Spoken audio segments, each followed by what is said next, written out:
Where is a petrol station? It is built in a wetland. Can you tell us the relationship between you, NEMA, in approval of a petrol station to build in a wetland vis-a-vis the roles of the Ministry of Energy that says they control quality?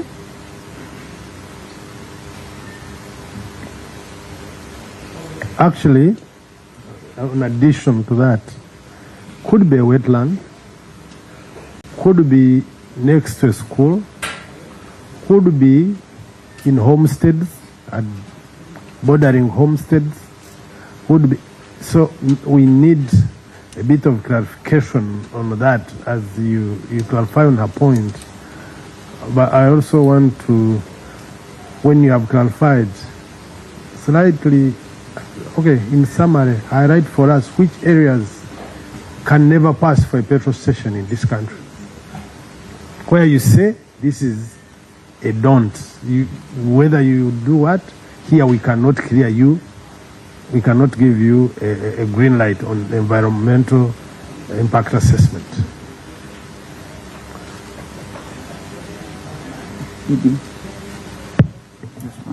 Thank you very much, Honorable Chair and Vice Chair, through my Minister.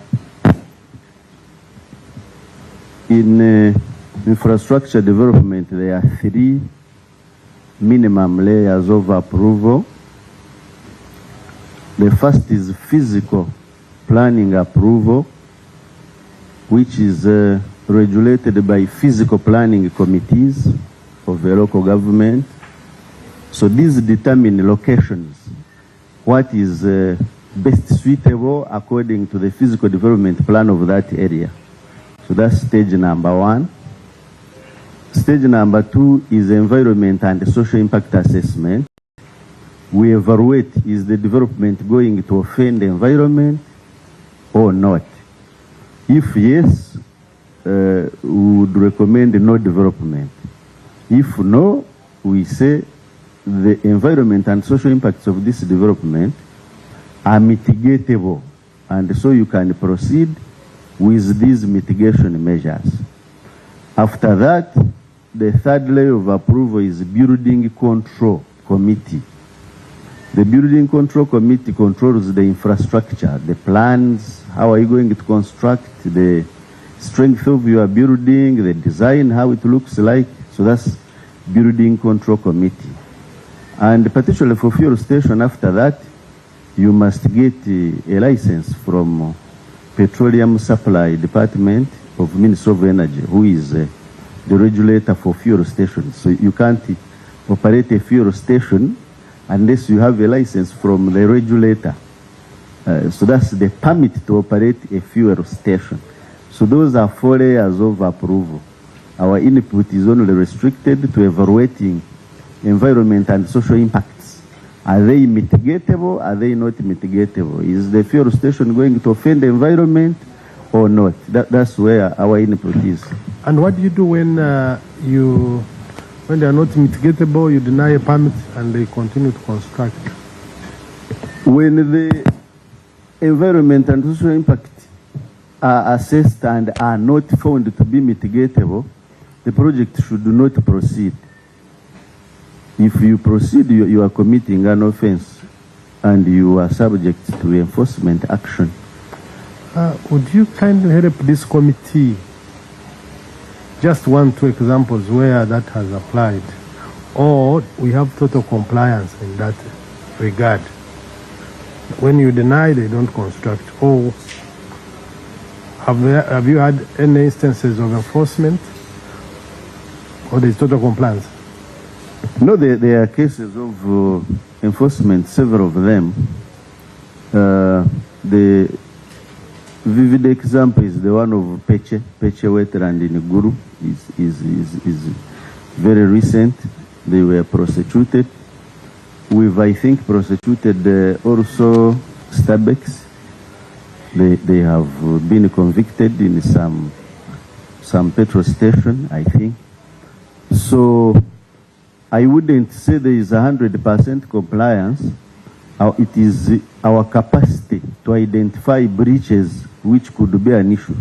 Because we have 40 policemen.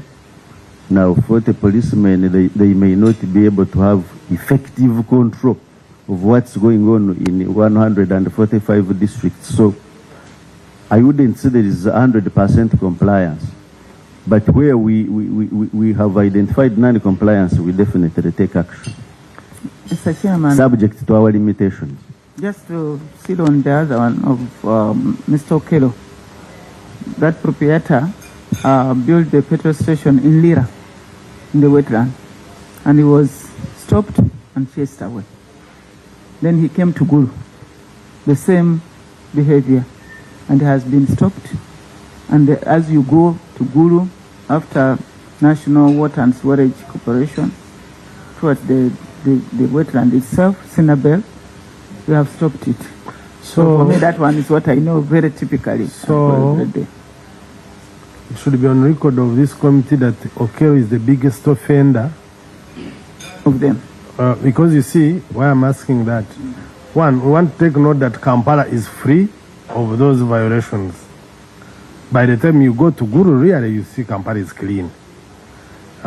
Two. No, Mr. Chairman, yes. Am I wrong?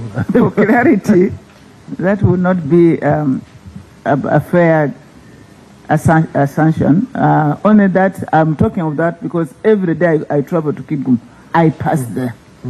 No, so that's why I was giving as one of those which I personally also know. But I'm sure we have done this, and we have raised this issue of petrol stations where you have actually alluded in between buildings, residential area, next to schools.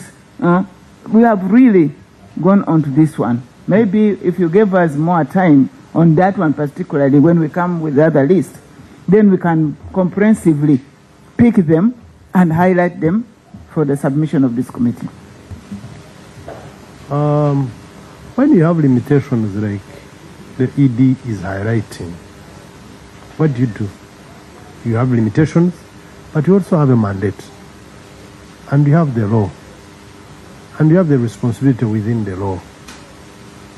And consistently, when there's nothing done, it is seen as a breach of the law and on your side. Or even, there are many words one can use, but for now, let's use those within the law. So what happens? For how long can you sit with this problem that you are supposed to solve because of the limited either resources or manpower? And what do you do about it?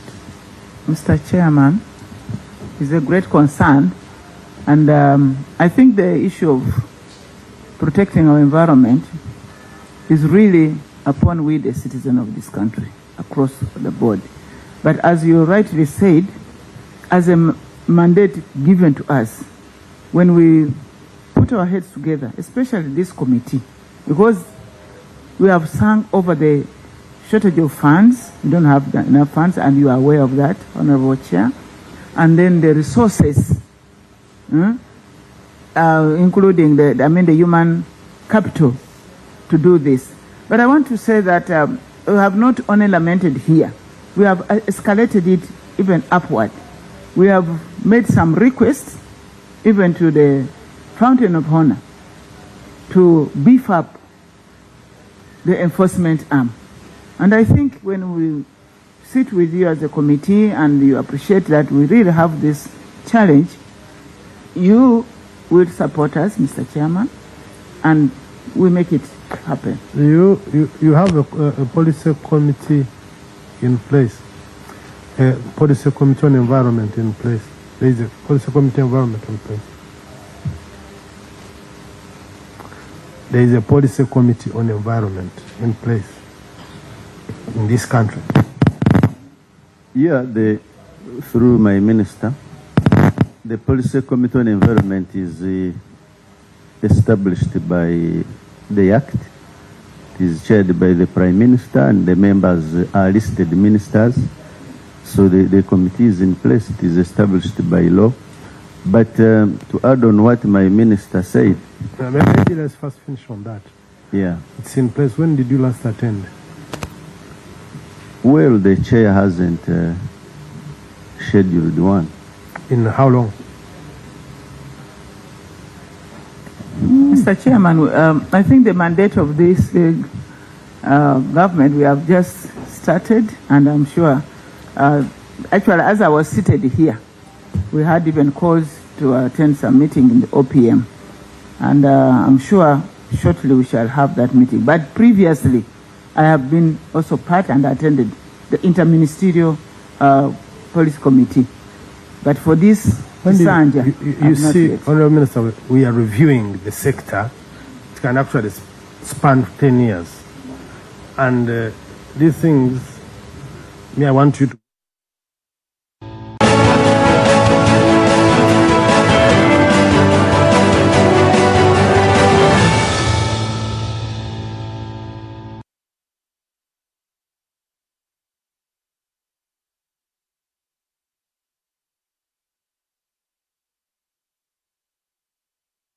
I'm Dr. Lawrence, Vice Chancellor of Victoria University.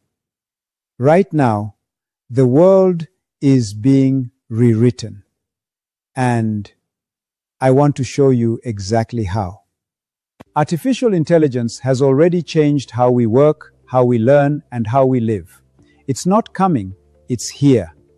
And the question every parent should be asking is your child's university moving with it or being left behind? Take education.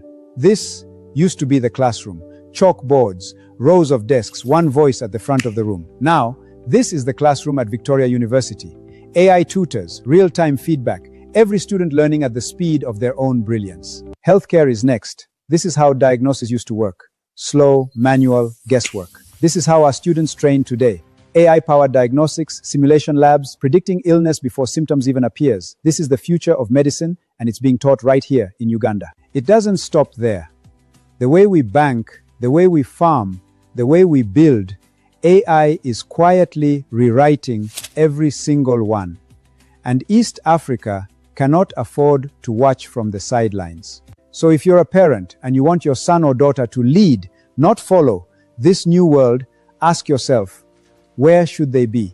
At Victoria University, our students don't just learn about AI, they build with it every single day. Victoria University is not just adapting to the age of AI, we are leading it. The leading university in artificial intelligence in Uganda and across East Africa. The future is already being built. The only question is, will your child help build it? Victoria University, where Africa's AI future begins. Apply today.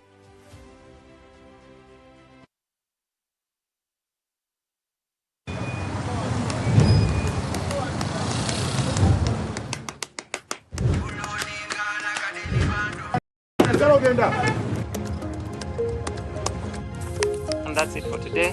Till the next episode.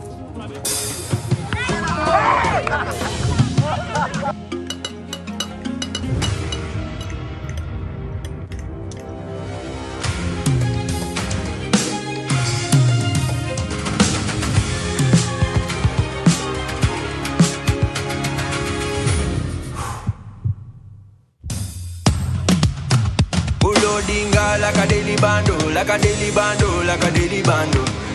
Omuliro nguwulira muli mu mutima kukankana like drums. Kalakata, kalakata, endungu ya kusabula. We gonna do free on fire, free on fire, free on fire.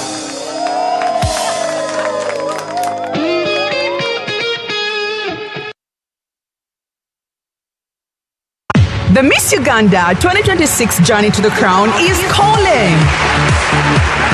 Are you confident, intelligent, ambitious, and ready to represent the Pearl of Africa? Register now. Log on to MissUganda.org. Celebrating 15 years of true Ugandan beauty. Follow the search on StarTimes Makula Chika starting 31st of July every Friday to Sunday at 8 p.m. Sponsored by partner sponsors V&A Sherry, Vaseline, U-Home, 7 Days International, Evervest Malt, and the lead sponsor, Opain Uganda. Alcohol is not for sale to persons under the age of 18. Please drink responsibly.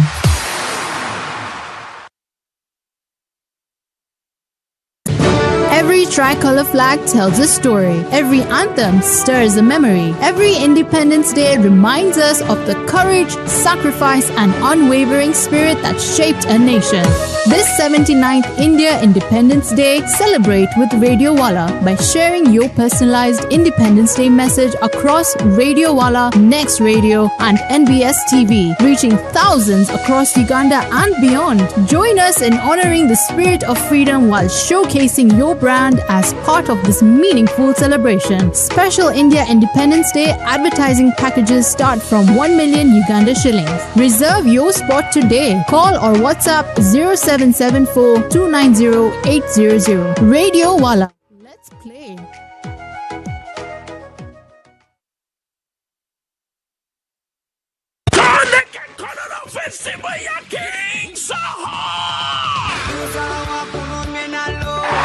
King Saha Fusen Songa, King Saha Fusen King Saha, Katana Lumis and Colonel, Mutonaka Colonel Festival, Gakumina Agasin Kumipira Mukaga, you never Colonel Airstrip, Hooking him to Alamini, Baby Toiletano, and Mezam Kadam Sanju, one winner Yobutano, King Saha Call.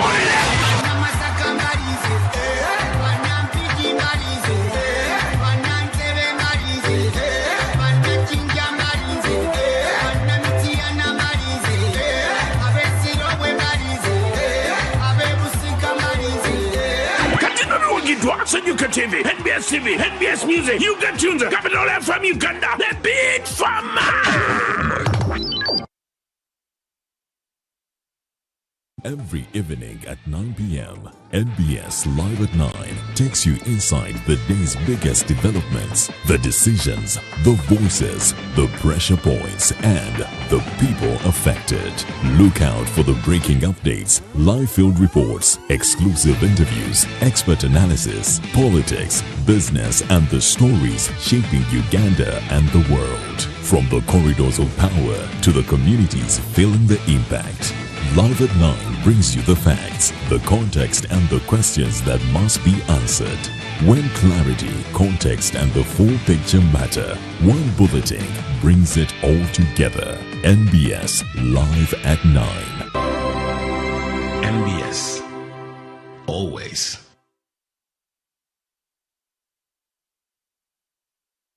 Billions are invested. Promises are made. Projects are launched. But what happens after the ribbon is cut? Are public fans delivering results? Are communities seeing the impact? Every Sunday, NBS Television follows the money, audits the promises, and examines the projects shaping Uganda with facts, evidence, and voices from the ground. Fixing Uganda, auditing progress, demanding accountability. Every Sunday, only on NBS Television.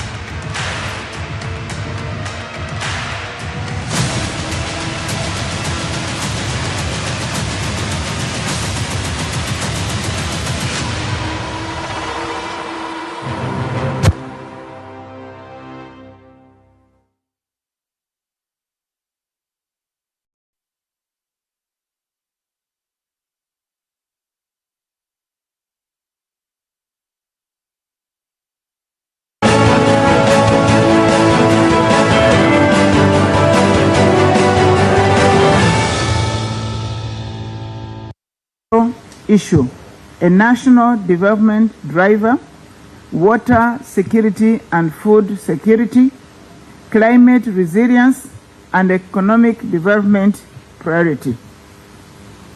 Honorable Chair, the Ministry's mandate includes policy formulation, regulation, monitoring, inspection, coordination, and technical support in the management of Ugandans' water and environmental resources. What is the status of our wetlands? Mr. Chairman, the current government environmental information indicates that Uganda has approximately 33,762 square kilometers of wetland, equivalent to about 13.9% of the country's surface area. Of this, approximately 22,457 square kilometers, translating into 9.3%, are classified as intact, while about 11,305 square kilometers are considered as degraded. This is an increase from 8.9%, which was registered in 2015. The increase is due to intensified wetland restoration, demarcation of boundaries, awareness campaigns, compliance monitoring, enforcement, and increased political support towards wetlands conservation activities. Government has gazetted 8,613 wetlands, while demarcation of major wetland systems is still continuing. And these include the Achwa, Awoja, Enyau, Kibimba, Mayanja, Lumbuye, Mpanga, Musisi, Tochi, and Sezibwa Rwajali systems. Government has restored over 1,329.7 square kilometers of degraded wetlands, demarcated approximately 3,624.4 square kilometers of wetland boundaries with concrete pillars, profiled a total of 31,829 and provided 14,071 households with alternative livelihoods to the voluntarily vacate the wetlands, especially in eastern and southwestern Uganda. Currently, all wetlands in Uganda are gazetted, which elevated the legal protection and the staffing level of wetland management department has slightly increased in the last 5 years, with some of the major wetland systems having wetland system supervisors to monitor on a regular basis. And at a later time, Mr. Chairman, you will allow me also to hand over the copies of the Uganda Gazette where we are talking about these wetlands. Additionally, over 318 land titles illegally acquired in the wetlands have since been cancelled. Specifically about the Lueza wetland, Luera wetland, it has formerly been gazetted as a secondary wetland under Gazette number 01095000000, operating as a critical buffer zone within the Katonga primary wetland system and Lake Victoria drainage basin. Its coverage is 12,595.3 hectares. About 971.4 hectares, that is approximately 7% of the wetland, is under degradation. But interventions have been undertaken to avert this situation, including the Presidential Ban Directive on issuance of approval permits and certificates in wetlands for sand mining and rice cultivation since September 2021. Neither have renewals of such permits and certificates have been done since September 2021. The ministry will continue to develop and implement wetland management planning, operationalize the Wetlands Gazette, and finalize formulation of the Wetlands Bill, for which I seek support of this committee, Honorable Chair, during the enactment of the process. I recommend that this committee also supports provision of adequate financing to the subsector to strengthen capacity development, demarcate and restore degraded sections of the wetlands. For the entire wetland coverage in Uganda of approximately 144,316 square kilometers, we'll need about 650 billion for over a period of 10 years. Mr. Chairman, honorable members of Parliament, this committee, in regards to the forestry, the status of the forestry is that the national coverage is estimated as per now to be at 12.7%. Central forest reserves are protected in trust of the people in accordance with Article 237(2)(b) of the Constitution of the Republic of Uganda of 1995. There are 506 central forest reserves as per Forest Reserve Declaration Order S1 1998 number 63.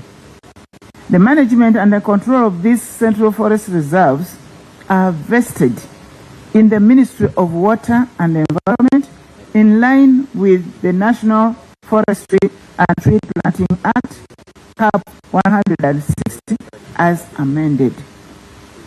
Honorable Chair, in the detailed report to be presented shortly by my team, I have presented the level of encroachment in these 506 central forest reserves as per November 2025 in the 9 management areas and sub-regions across the country.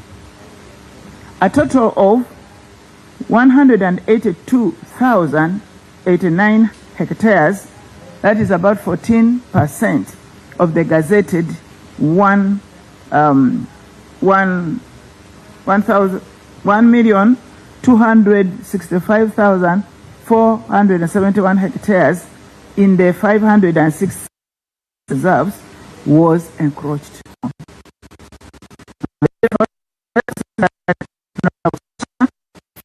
Was gazetted in 1932 and has an area of 29,974 hectares as per S1 number 63 of 19.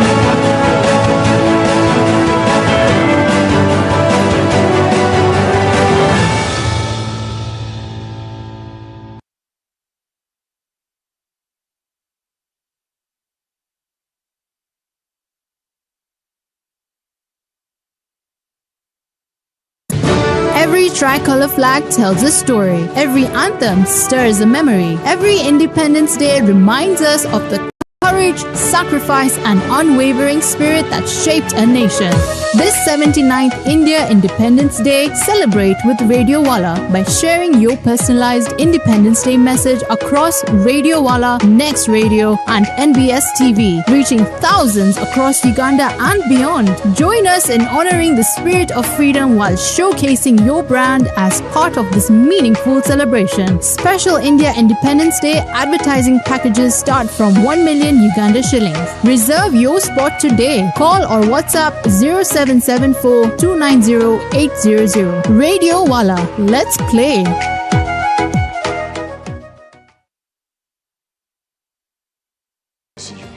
Now these will affect our households, to affect our economic well-being in the farms, to affect governance. So that's why information received should be received, should be factual. So dismiss fake news.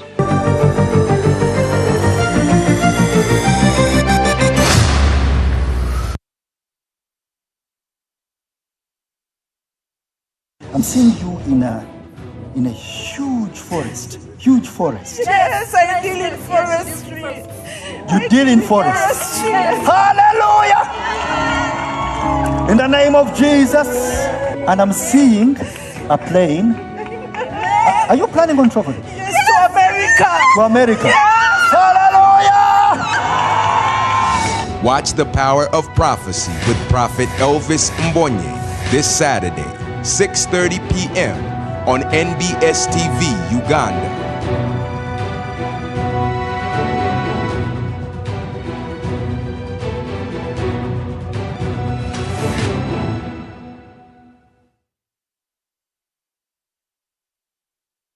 Every morning, Uganda wakes up to the stories that matter. From breaking news and top headlines to the conversations shaping the national agenda, NBS Morning Breeze brings you the voices, facts, and perspectives you need to start your day informed.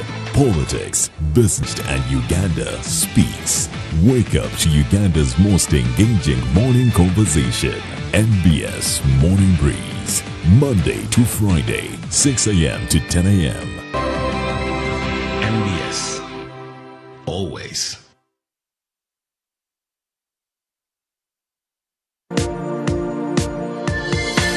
NBS Tonight. Brought to you by Chills. Start something malty with the new Evervest Malt Apple and Pineapple. Try the burst of sweetness and malty flavor. It's 100% taste, zero alcohol. I am not a little girl. You look and act like one. Swear. Hey, you girls. For 50,000 Kenya shillings, please bother me. It's for my mom. They do not seem to understand that they are here to be seen, not to be heard.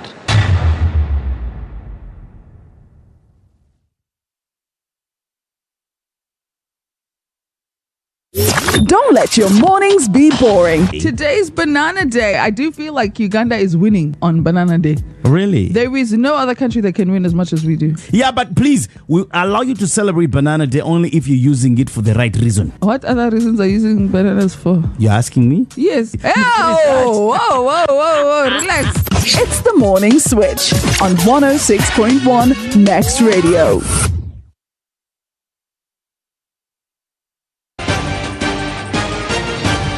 NBS happening now.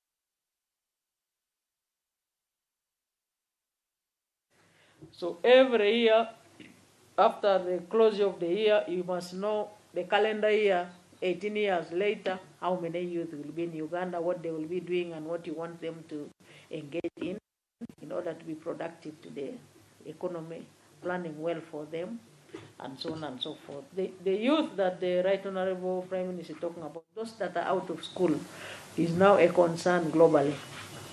Everywhere we know that there is some youth in school, some youth in universities, others in technical institutions, some have graduated, but there are those who drop out from all cycles of education. So those are now the concern of the global concern world over. I am sure that the Minister of Gender and the team will take it up and continue collaborating with other MDS in order to give a clear picture to the whole country, but most importantly, to the leadership of the young people. Today, I'm not going to make my message. I am here to represent His Excellency the President, to deliver his message to you, the youth of Uganda, and indeed all the people of Uganda. The Attorney General will have to be informed about the procurement issue which was raised by the youth. He was one of the invited ministers, but I'm sure he will undertake. He will get that information. If he sent a representative, he will get that information. We invite you because we think that when you hear directly from the youth, there's a big difference. To present the message of His Excellency the President to you and all the people of Uganda. Countrymen, countrywomen, especially the youth of Uganda, the Bazukulu, I congratulate you all upon reaching International Youth Day. The theme for this year's celebration is Empowering Young People for Inclusive Growth. I thank the organizers of the Youth Day for choosing an appropriate theme. It aligns with the NRM's mission in Kisanja, No More Sleep. The youth and all Ugandans have no more excuses now that the infrastructure, markets, and government wealth creation programs are in place. The NRM has addressed the major bottlenecks which hindered growth and development in the past. They included ideological disorientation, a weak state, undeveloped human capital, poor infrastructure, a small market, etc. The country is now stable and peaceful from border to border. We have a healthier and more educated population on account of the NRM's mass immunization campaigns against the killer diseases and the free education and skilling policies, i.e. UPE, USE,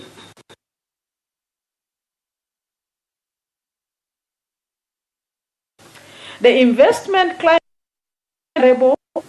it is characterized by low cost of doing business due to good roads, sufficient electricity, cheap labor, etc. The domestic market has grown from 14 million people in 1986 to 46 million people today. We also have the advantage of the East African market of over 500 million people and the African market of 1.4 billion people. Therefore, let everyone wake up and utilize the above advantage. The existing infrastructure is sufficient to facilitate the creation of wealth and jobs in the four sectors of commercial, agriculture, industries, services, and ICT.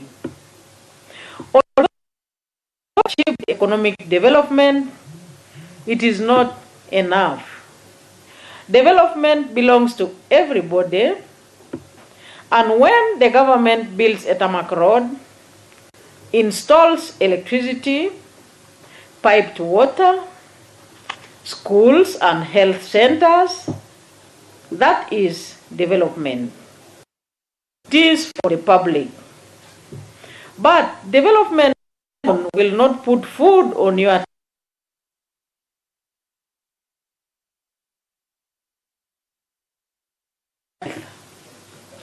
The government will continue to extend capital directly to wealth creators through initiatives such as Emioga, the Parish Development Model, the Youth Fund, etc. These funds are not for decoration, nor are they gifts for consumption. They are seed capital intended to help you generate income, produce goods and services, and transform your livelihoods. Finally, to the young people, I wish to remind you that you cannot be a wealth creator if you live a life of indiscipline and parasitism. I urge you to take good care of yourselves. You should avoid drug use, alcohol, and promiscuity because they destroy your health, clarity of mind, and productivity. Protect your lives so that you live long enough to enjoy and build upon the developments we are establishing today. You should also reject the parasitism of depending on others or expecting free money without work. Hard work, self-reliance, and productivity are the hallmarks of patriotic citizens. Look at the nations like Japan. Japan is a small island country with limited natural resources that was devastated in the World War II. NBS happening now.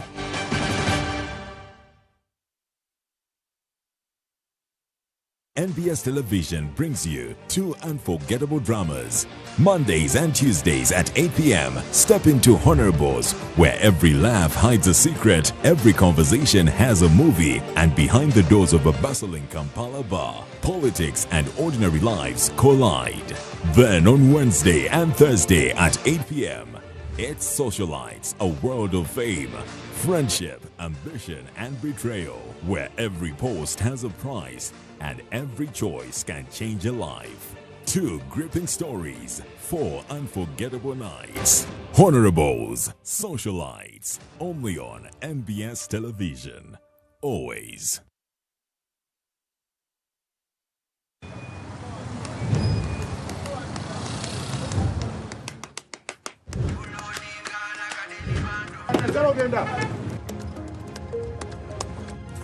And that's it for today. Till the next episode.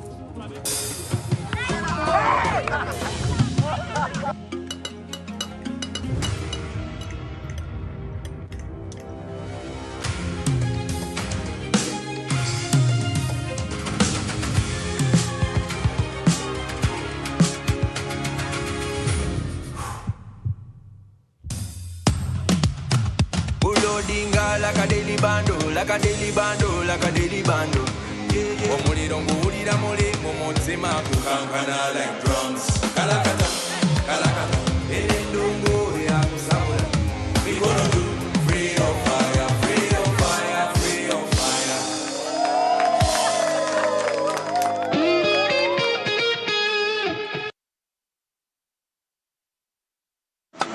Influence is more than followers. It's impact.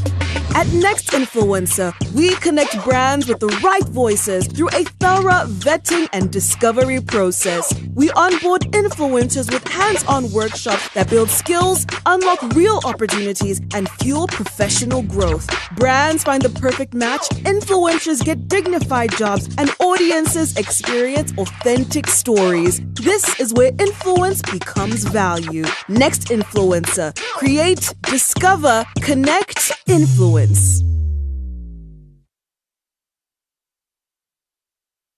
In a digital world, not everything is what it seems. False stories today spread faster than truth, leaving us all wondering what's real. Disinformation misleads, misinformation misguides and spreads confusion and fear. Dismiss, a campaign to help you think critically, question wisely, and verify thoroughly.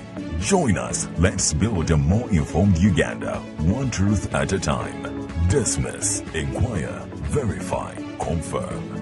Together, let's fight fake news.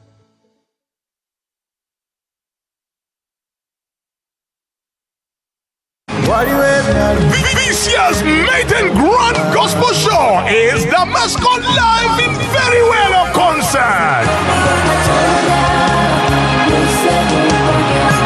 On the 14th of August 2026, it's going to be the Mascot Live, pounding us with this great gospel music at the Ndere Cultural Center. Entrance is 20K and 50K VIP. A table goes for 2 million.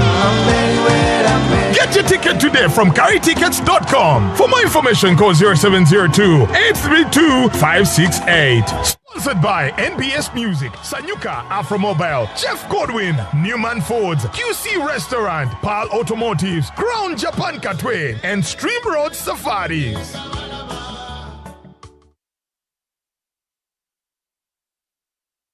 Billions are invested, promises are made, projects are launched. But what happens after the ribbon is cut? Are public fans delivering results? Are communities seeing the impact? Every Sunday, NBS Television follows the money, audits the promises, and examines the projects shaping Uganda with facts, evidence, and voices from the ground. Fixing Uganda, auditing progress, demanding accountability. Every Sunday, only on NBS Television. I'm Dr. Lawrence, Vice Chancellor of Victoria University. Right now, the world is being rewritten, and I want to show you exactly how. Artificial intelligence has already changed how we work, how we learn, and how we live. It's not coming, it's here. And the question every parent should be asking is your child's university moving with it or being left behind? Take education. This used to be the classroom. Chalkboards, rows of desks, one voice at the front of the room. Now, this is the classroom at Victoria University. AI tutors, real-time feedback, every student learning at the speed of their own brilliance. Healthcare is next. This is how diagnosis used to work. Slow, manual, guesswork. This is how our students train today. AI-powered diagnostics, simulation labs, predicting illness before symptoms even appears. This is the future of medicine, and it's being taught right here in Uganda. It doesn't stop there. The way we bank, the way we farm, the way we build, AI is quietly rewriting every single one. And East Africa cannot afford to watch from the sidelines. So if you're a parent and you want your son or daughter to lead, not follow, this new world, ask yourself, where should they be? At Victoria University, our students don't just learn about AI, they build with it every single day. Victoria University is not just adapting to the age of AI, we are leading it. The leading university in artificial intelligence in Uganda and across East Africa. The future is already being built. The only question is, will your child help build it? Victoria University, where Africa's AI future begins. Apply today.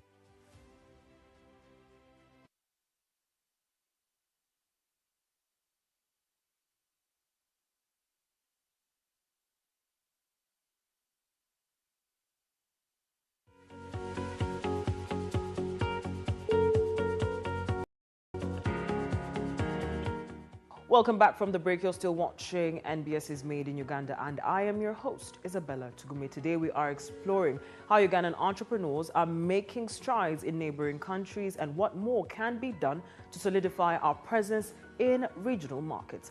Do not go away.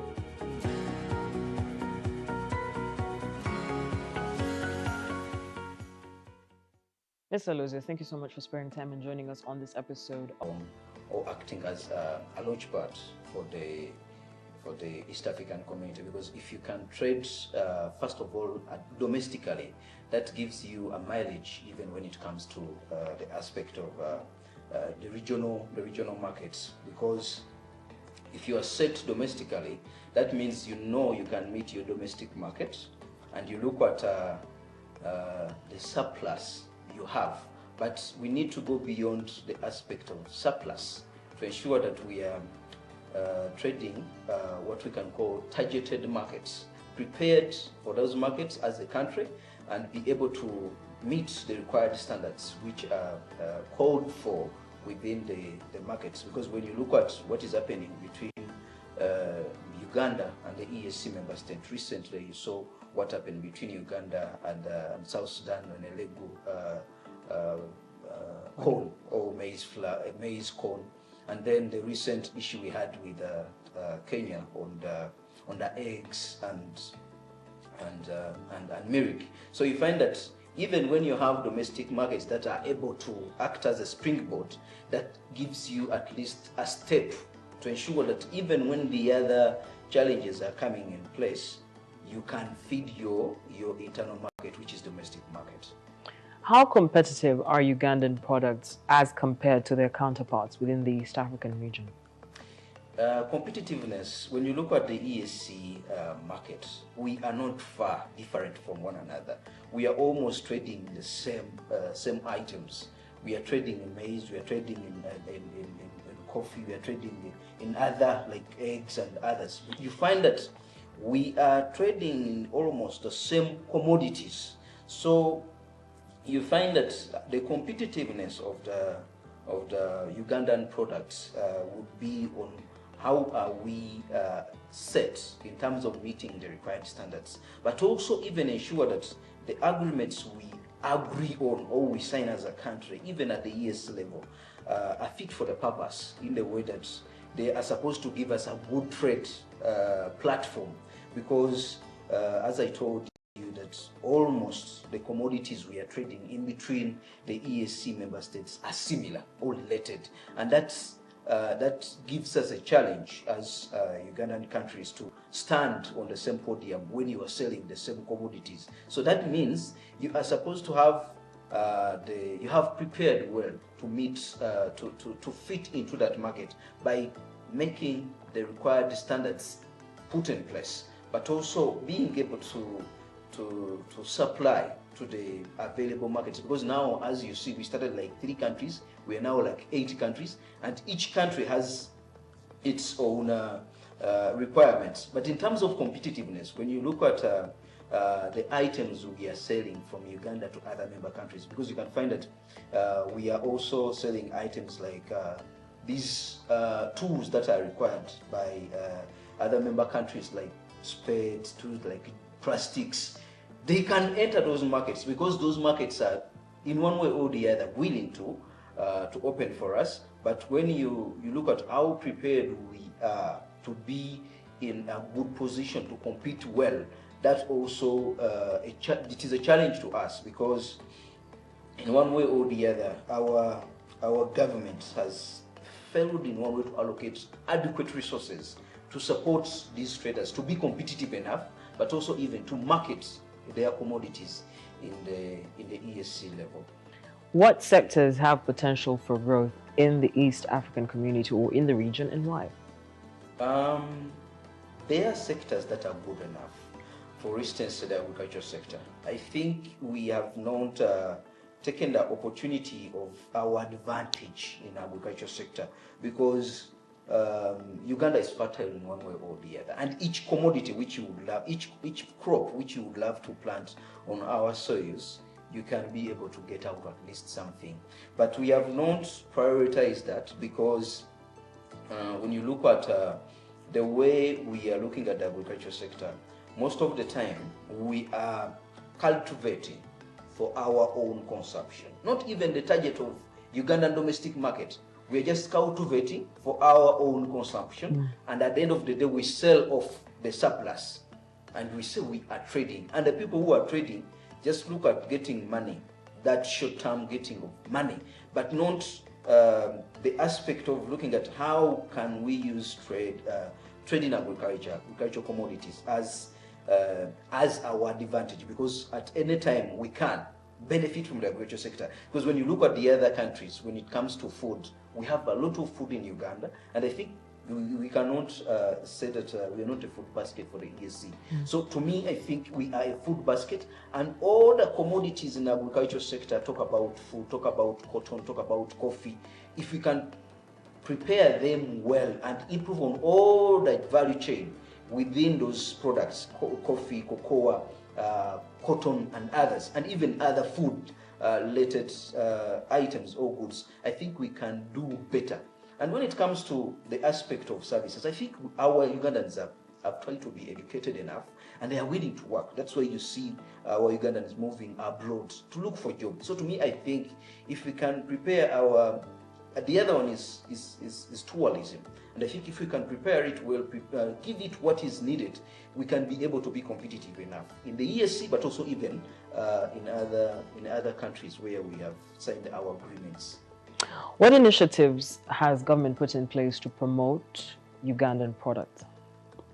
I think one of the initiatives is to try to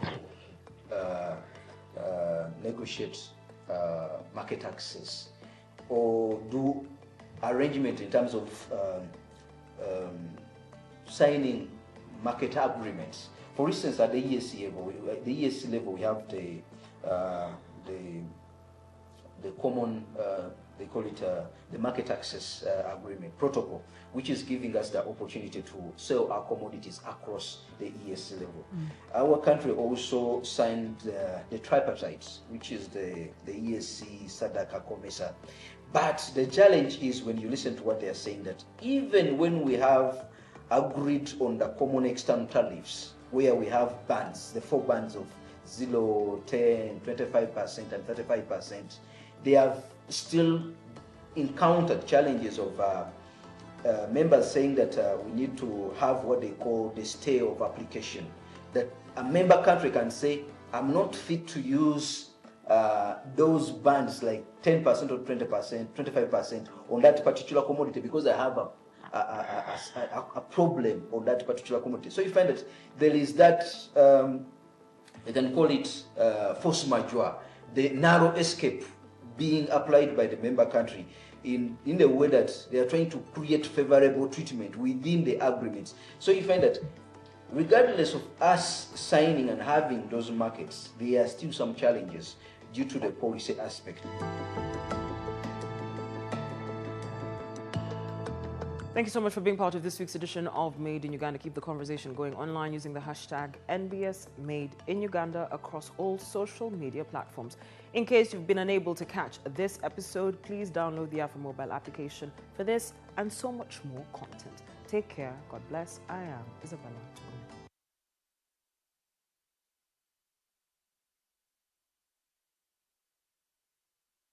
99.9% of household germs, and it works with water to wash everything away, leaving your bathrooms and ceramics hygienic and sparkling clean. Keep up hygiene standards without breaking the budget. Switch to Appo today. Appo is available at supermarkets and convenience stores countrywide.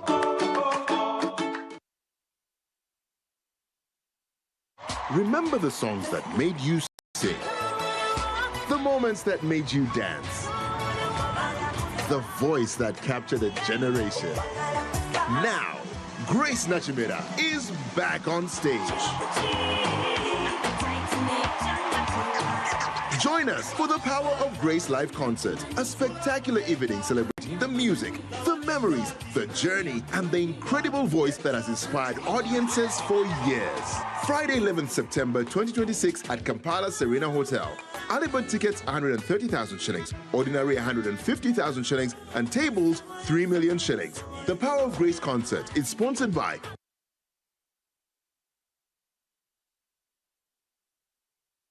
teko mu kaweefube waffe owalinnya step liiro ffenna tulabe nti buli lugendo luggwa bulungi tusange ku mitimbagano omanyi nkyukakyuka gy'osobola okuleeta ng'okozesa hashtag yaffe hashtag linnya step.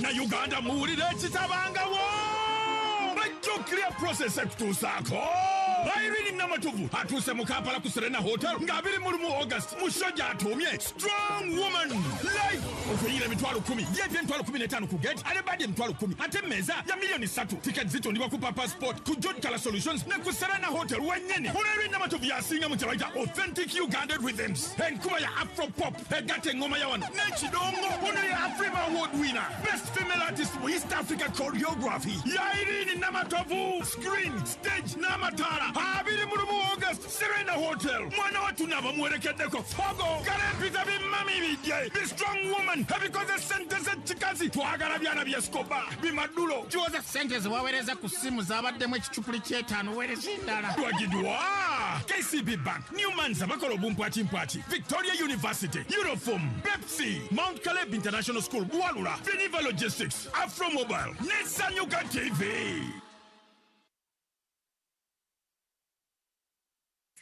The parent is Tuliahewa Dixon. And the child is Tuliahewa Esther.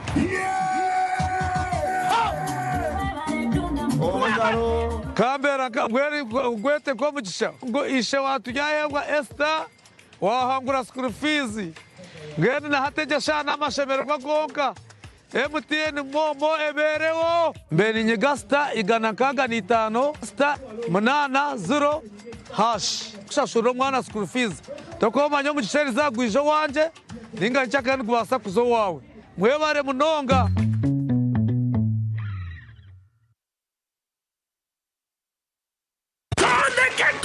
Festival ya King Saha King Saha fuze songa King Saha fuze King Saha Katana lumisiza kololo Mutondeke kololo festival Gakumina nyanga 5,200 mukaga Yonebe kololo airstrip Okinge mtwale bidi Yepe mitwale tano Emeze ya mkande musatu Waluwoine yobu tano King Saha beko wale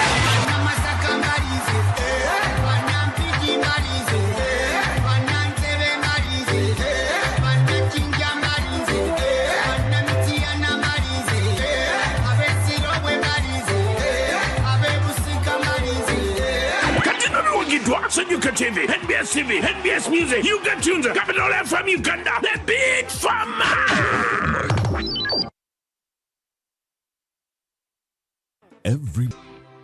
Always.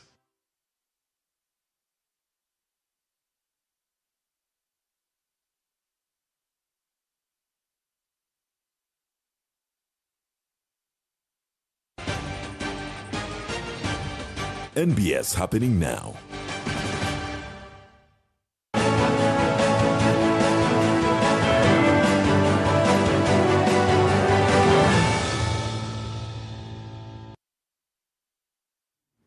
Under invasion. That's why it looks like that. So, Chair, there are key causes and threats to wetland degradation just on the next page.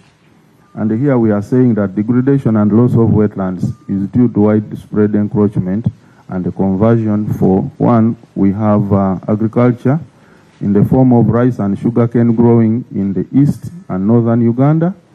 We also have tea, potato growing and grazing dairy animals in western. We also have issues of horticulture and floriculture in central region.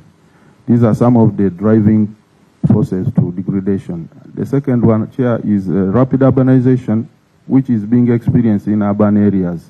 In the areas of industrial park developments, we have sand mining, pollution from municipal and industrial and domestic solid and liquid waste. We also have human settlement because now most people are getting into these areas for settlement. Then also public infrastructure developments. And how is this happening? It is due to drainage using channels, infilling with debris and soil or maram, or discharge of both domestic and industrial waste, among others, Chair. And the other drivers still is increasing demand for wetland resources. Issues of sand and wood for agriculture and waste disposal is among the issues that are causing wetland loss. Then also open access to widely distributed resources. For example, in other areas, like already raised here, we have inadequate enforcement mechanisms. The human resource is not enough to ensure that we do proper enforcement everywhere because of the level of the wetlands. We also have, in most areas here, you realize that people tell us that they are going to wetlands because of poverty when we are meeting them doing awareness. It's one of the reasons they give us. And then also the issues of mindset and perception about wetlands.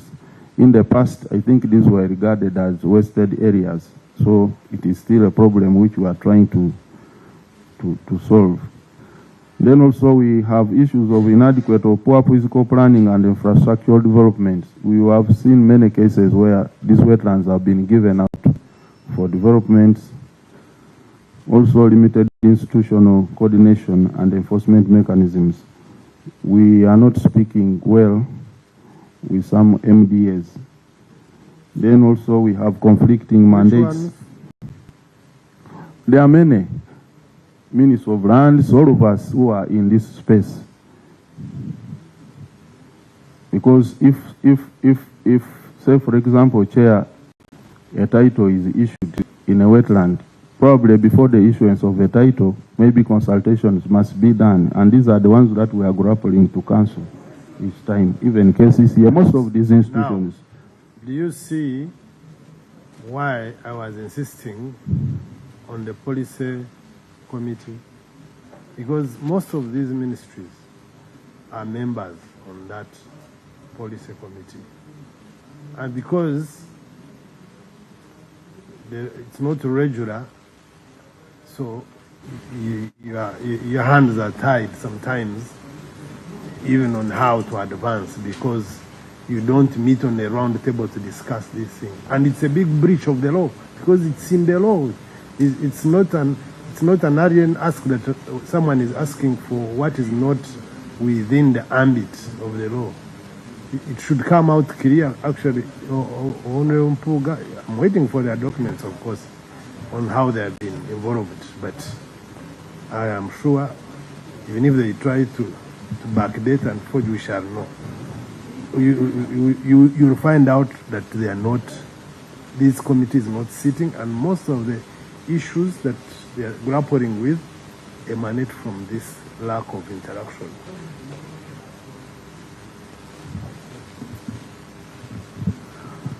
Thank you, Chair. With your permission, I would want to proceed to the interventions that the ministry is undertaking to check the problems that have been highlighted.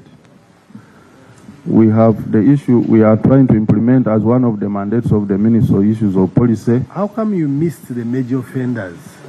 Because after when you give us drivers of wetland degradation, you tell us poverty, public mindset, limited institutional coordination, increased demand for wetland. So I expected in the next paper to highlight for us the major offenders that you have red flagged. They say in this area the major offender was this grower of sugar.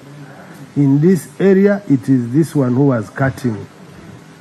And because it is incomplete without the players in the degradation area. Yes, you have told us the activity they do, but these activities are done by human beings. So what are these, the major ones? Give us 5 if you remember some. I have had the name of Rotary in environment for a long time, so it can't be that you don't remember some. Chair, we take note of your concern. I think maybe in the next submission we shall make the submission. The major ones in Kampala.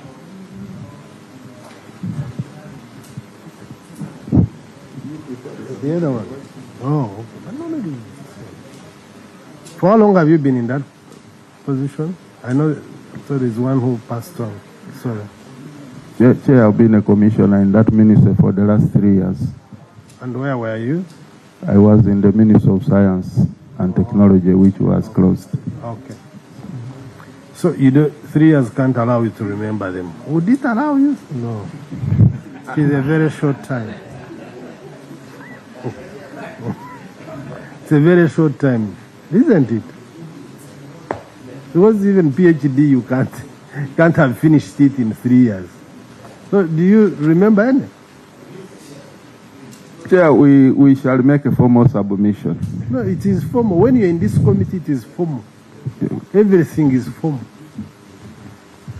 Mr. Chairman, if it's becoming a bit hard, I pray that he cross-checks now. this It's okay. The other commissioner for Mavera. Who are the major degraders of Mavera? 2. PS. The 2. Give him a microphone. It is very far from him. Help him. Our staff, please help the gentleman. Honorable Chair, and you know, this concealment causes suspicion to the public that why are they finding it? It's like you are pushing twins out. But you know them. She wants to put me to order, but you know them. And you have dealt with them. Sorry? So, just give us 2 for Mavira. Honorable Chair, through my minister, the communities are major encroachers in Mavira. Those are the major encroachers that we have.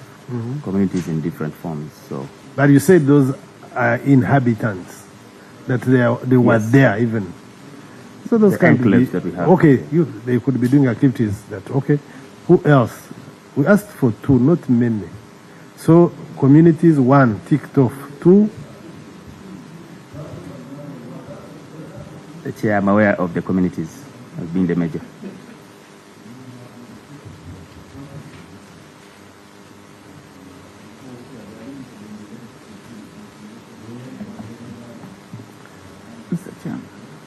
So how often do you write your reports about forestry, for example? Like, at least I used to work for government every 3 months at the level of a commissioner. I think you appear before top management. For us, we used to appear before the board. And these are the things. But also, you have been promoted gradually, if I go by government standing orders. Senior, principal, up to the top. So, how often do you write reports in regard to the status of forests in Uganda to your PS and top management? How often? Honorable Chair, a very straightforward question.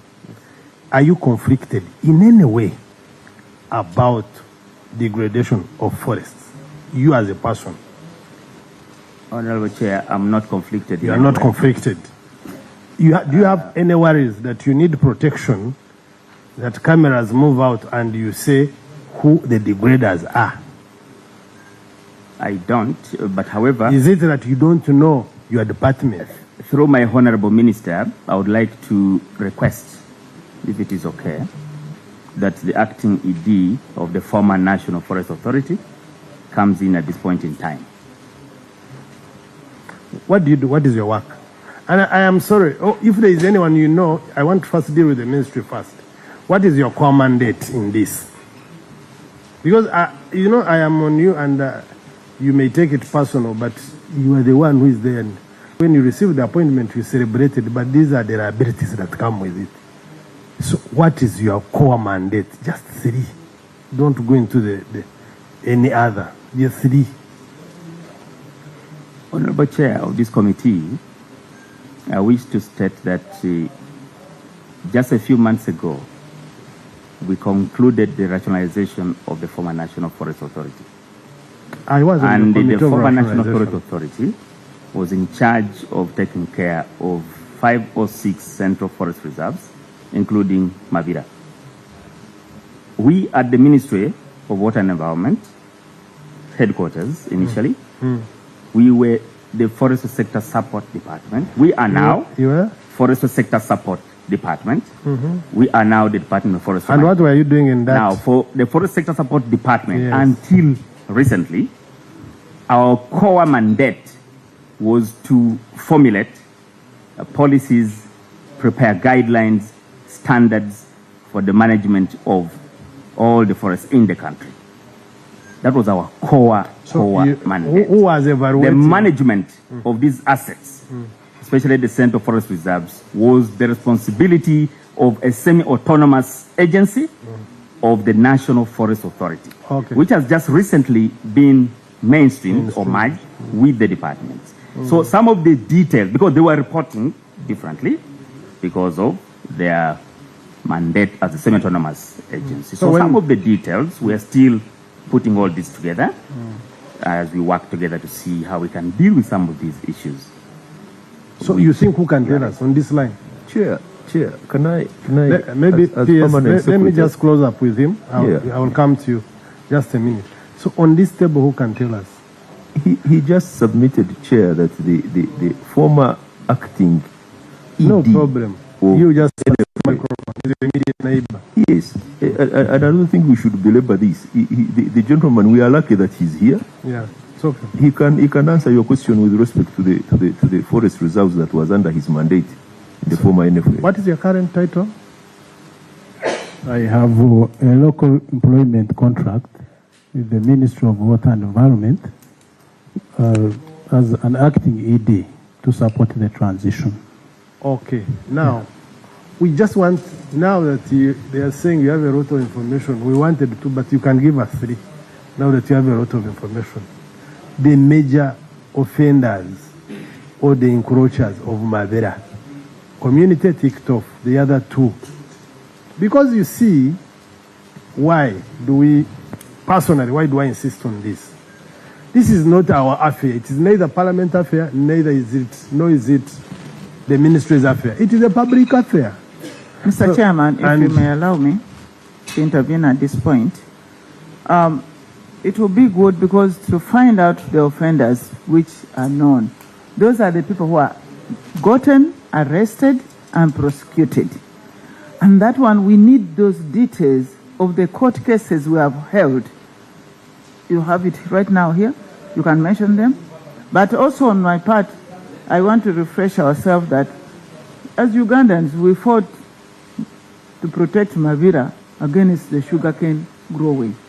So, Mr. Chairman, yeah, but I'm you know, interested. I agree with you. And who are these sugarcane growers?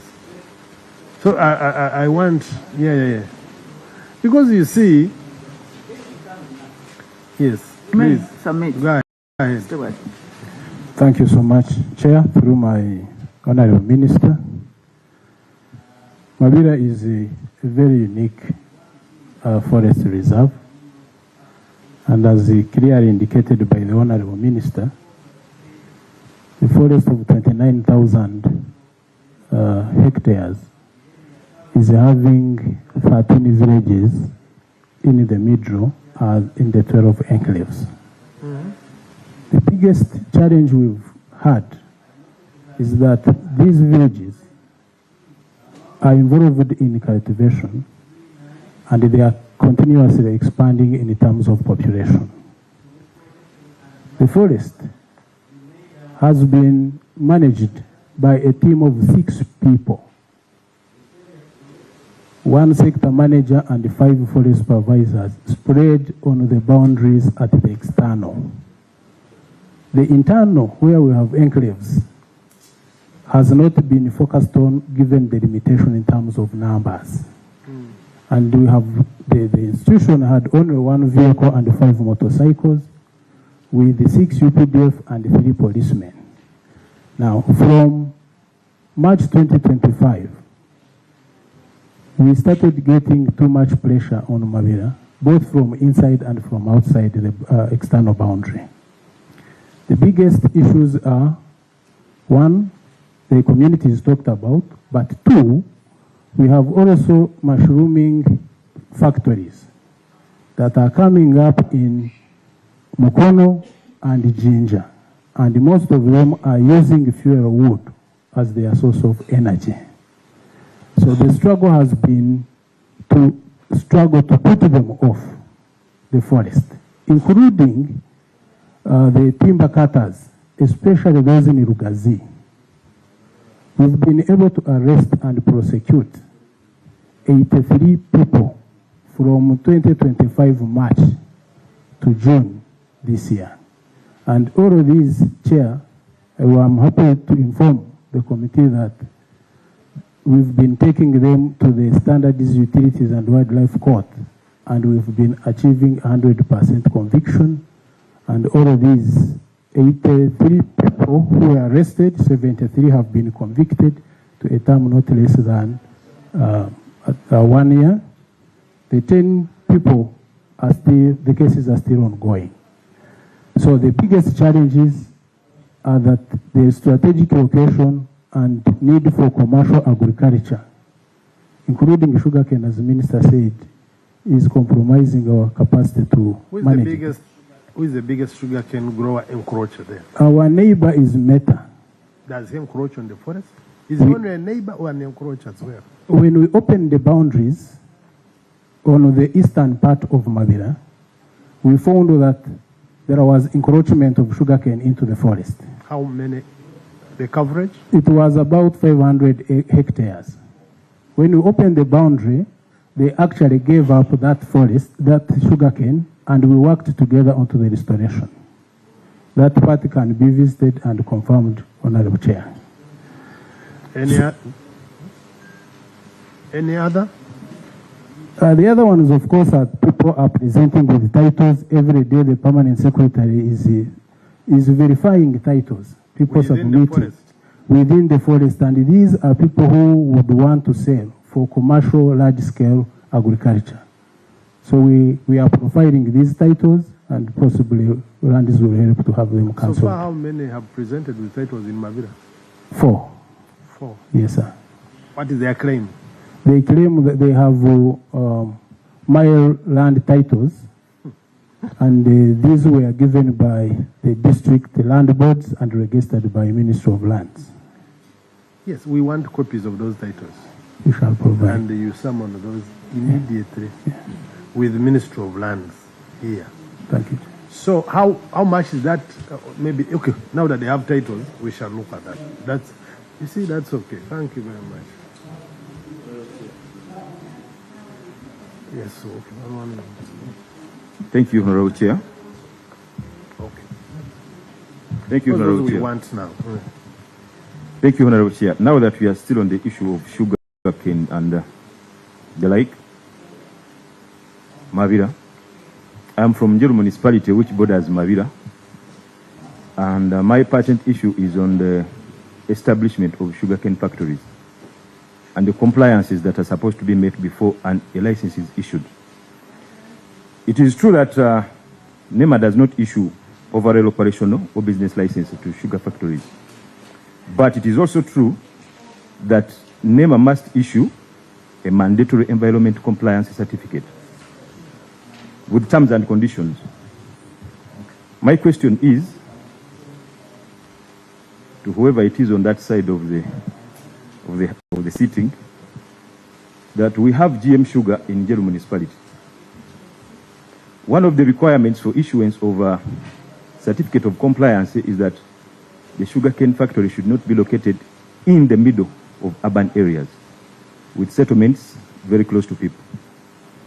GM sugar is located almost close to the center of Njeru Central Division, which houses 24,000 households and close to 90,000 people. How did they acquire a certificate to locate their factory in the center of an urban periphery?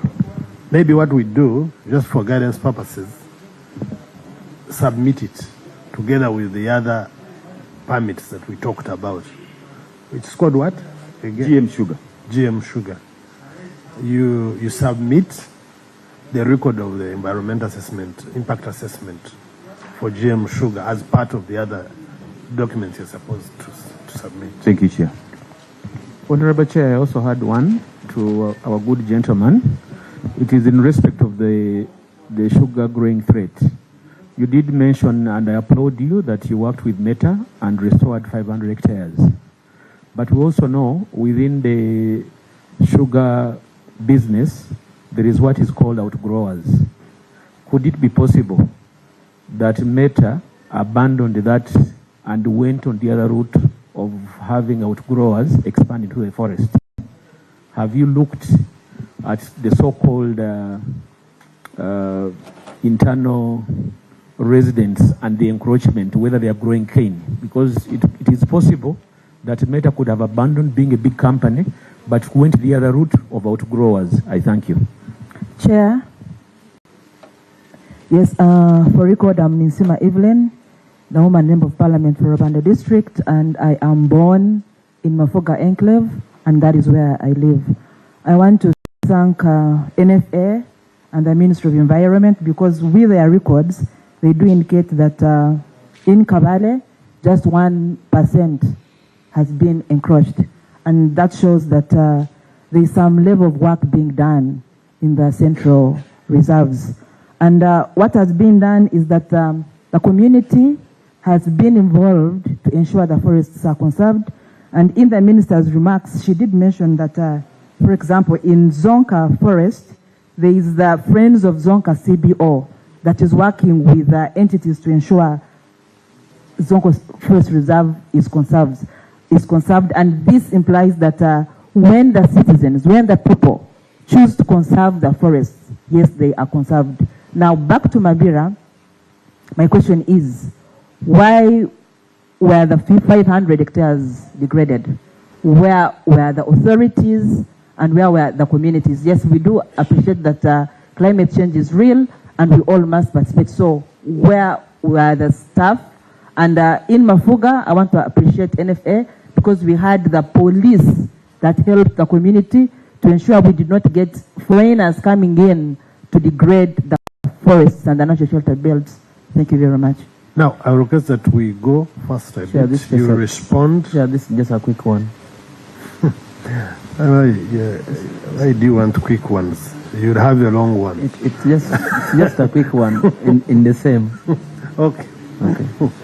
I am the Shadow Minister, Water and Environment. I am Mayagalachi Jamal, representing the people of Ukoli County North. Honorable Chair, I wanted the Minister to answer this question because it disturbs me a lot. Is Namam a wetland or not a wetland? Secondly, how does rice growing and dairy farming affects wetlands? Those are my two questions only. Thank you. You take note of those and you respond. Do you want to respond instantly or after the submission?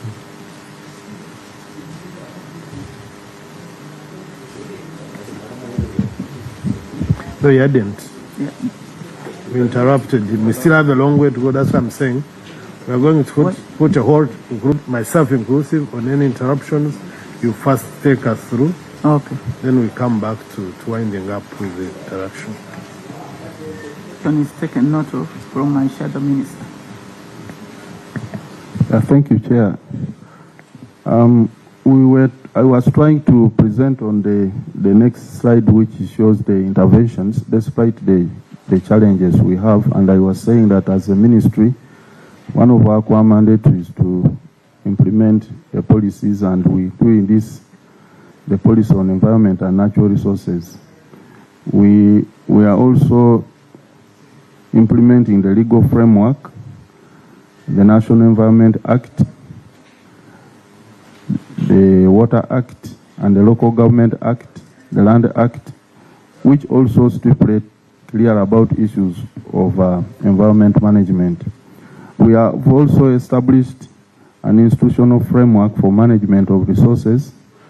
Of course, here you talked about the Policy Committee on Environment, which the ED was saying they have been attending meetings.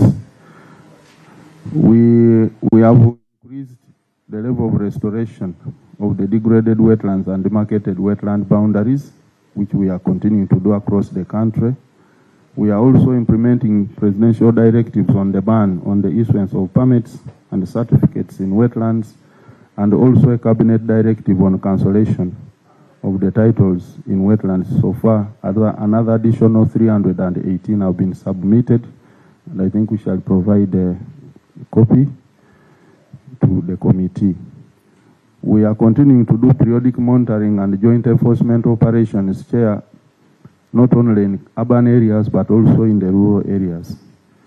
The Ministry of Water and Environment continues to enforce the issuance of permits in wetland areas, and we are not doing it since 2021 up to date. We are carrying out public campaigns on TVs. You're not issuing permits in wetland? We are no longer issuing. Since when? 2021 to date. Maybe you opened up. No. So you, okay. We are not issuing, but however, the committee should take note that others which were issued much earlier had a longer period and are like still running. No, okay, now, there's that one, but also, so we want, you see, this committee should take it that all the constructions and activities we see in wetlands, they are working on permits issued before that period.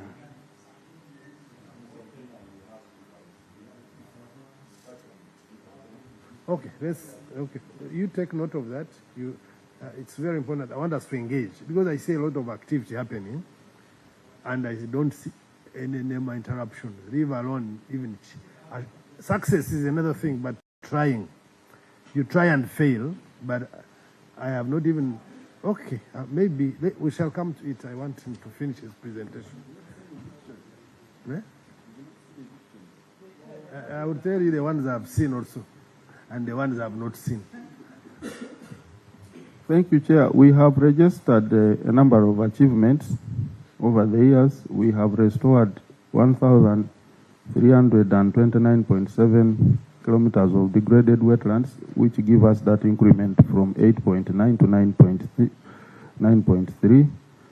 We have also approximately demarcated the wetland boundaries of 3,624.4 kilometers across the country in these major systems, which include Lubiji, Mayanja, Seziwa, Awoja, Muzizi, Limoto, Papayo, Nyau, Rufuha, Chanamira, among others. These are the main ones. A total of 31,829 farmers, I think there was a mistake there, farmers, Honorable Chair, have been profiled, and 14,071 households have been provided with alternative livelihoods to voluntarily vacate wetlands, especially in the two regions, eastern and southwestern Uganda. And 17,758 households, these ones have been also profiled and are yet to receive alternative livelihoods. Chair, a cabinet paper is being drafted for compensating people who are using wetlands in the three sub-regions of Bukedi, Busoga, and Kigezi. And we shall require support of this committee at an opportune time. All wetlands in Uganda have been gazetted, and in the declaration notice we have a total of 8,614, which copies have been provided to the committee. The staffing levels of wetland management departments have slightly increased in the last 5 years. Excuse me? You have just said that a cabinet paper is being drafted to compensate people using wetlands in three regions, Bukedi, Busoga, and Kigezi. Everybody in Uganda knows that the people of Ruveji were affected by the evictions. What criteria are you using to?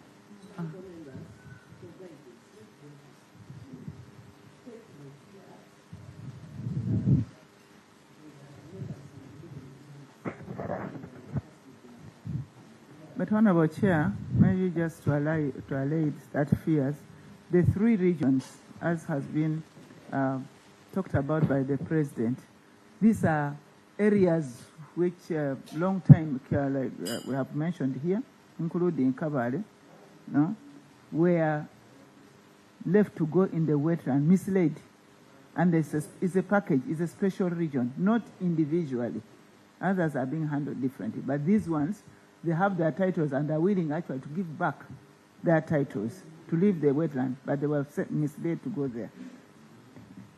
Right, Honorable Minister. Factually, the people of Rubiji, some have land titles. There was an extension of the wetlands that formed some of the land dry land. Because the wetlands expand, some people are found on dry land. Is there any chance that if some had titles or have titles, they can also be compensated? That can be handled, but right, Honorable Chair, just let's handle this. Let my ED NEMA clarify on particularly Rubiji. Thank you very much, Chair, through my Honorable Minister. The people of Bukedi, Busoga, and Chigezi were historically using the wetlands before 1995, when the Constitution first protected the wetlands. In other words, they have good title and they were in occupation. So legally speaking, anybody who has a title in wetlands before 1995, when the Constitution first protected wetlands, and the Attorney General has extended it to 1998, when the Land Act first prohibited the titling of wetlands. So anybody who was in effective use before 1998 is legally the owner of that area. And if you were already in occupation, you remain in occupation because the law can't work backwards. Now, Rubiji area, as far as we are concerned, there is nobody who has been removed from Rubiji who has a title that is before 1998 or who has historically been in occupation of that space before 1998. These are all recent encroachments because the primary title of the area actually is a Mairo land belonging to Buganda Kingdom. So there is no title that is before 1998 that would merit compensation.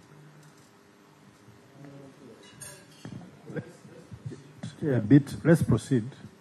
We first come to conclusion. I'm really sorry. I know you have burning concerns and that concern our voters and the country, but let's give them a fair ground. They present, then we come to conclusion by a discussion and the way forward. Okay, thank you, Chair, for your indulgence. I was saying that we have the wetlands are gazetted, effective 20, and we have the notices here. Chair, over 318 land titles that were illegally acquired in wetlands have been cancelled. Shall hand over them to the committee.